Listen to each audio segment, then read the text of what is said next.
పెద్దపల్లి జిల్లా రామగుండం కార్పొరేషన్ గోదావరి కన్నీలో ఉన్న గోదావరి నదిపై ఉన్న వంతెన రవాణా ప్రయాణికుల సౌకర్యార్థం నిర్మించగా ఆ వంతెన చుట్టుపక్కల పరిసర ప్రాంతాలలో ఉన్న వారికి సూసైడ్ స్పాట్గా అనువైన ప్లేస్గా మారింది. కొన్ని రోజుల క్రితం 2 నెలల పసిపాపను గోదావరి నదిలో పడవేసి తల్లి దునికే ప్రయత్నం చేయగా పసిపాప మరణించడం జరిగింది. తల్లిని గోదావరి రివర్ పోలీసులు కాపాడడం జరిగింది. ఇదంతా చూస్తున్న గోదావరి వంతెనపై వెళ్లే ప్రయాణికుల మనసును కలిచివేసిందని సిపిఐ పెద్దపల్లి జిల్లా కార్యదర్శి కనకరాజు అన్నారు.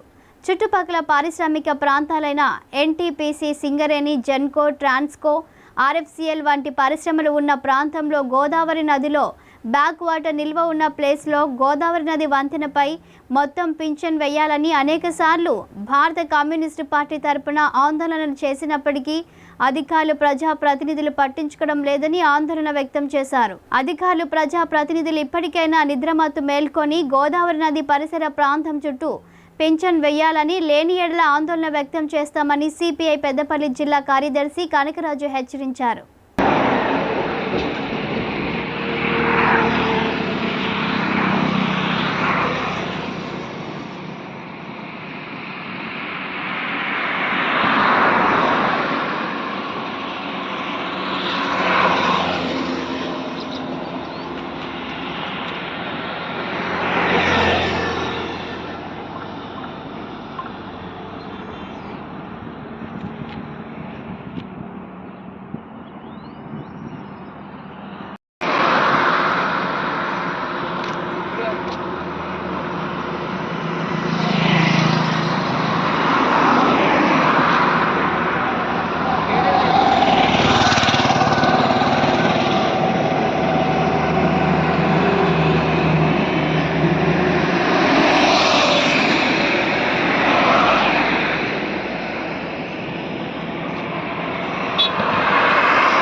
గోదావరి కానీ పారిశ్రామిక ప్రాంతంలో ఉన్న ఈ గోదావరి బ్రిడ్జి ఏదైతే ఉందో ఇది సూసైడ్ స్పాట్గా మారింది.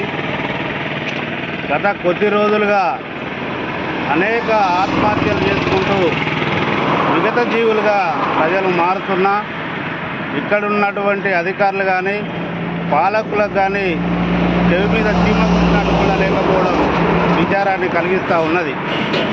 మరి ఏదైతే బ్యాక్ వాటర్ను నిల్వ ఉంచారో దానికి సంబంధించిన ఫెన్సింగ్ను వేయాలని మార్లు భారత కమ్యూనిస్టు పార్టీ తరఫున అనేకమైనటువంటి ఆందోళన కార్యక్రమాలు చేసినప్పటికీ అధికారుల దృష్టికి తీసుకెళ్ళినప్పటికీ ఎవరు కూడా పట్టించుకున్న పాపాన పోలేదు.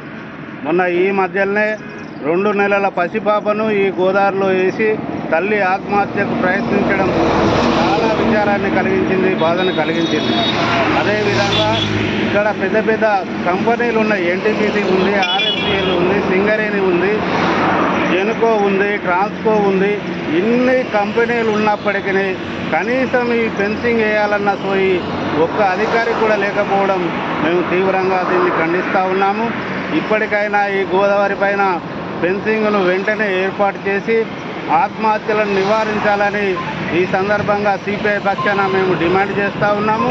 లేని పక్షంలో భవిష్యత్తులో పలు ఆందోళన కార్యక్రమాలు నిర్వహిస్తాం.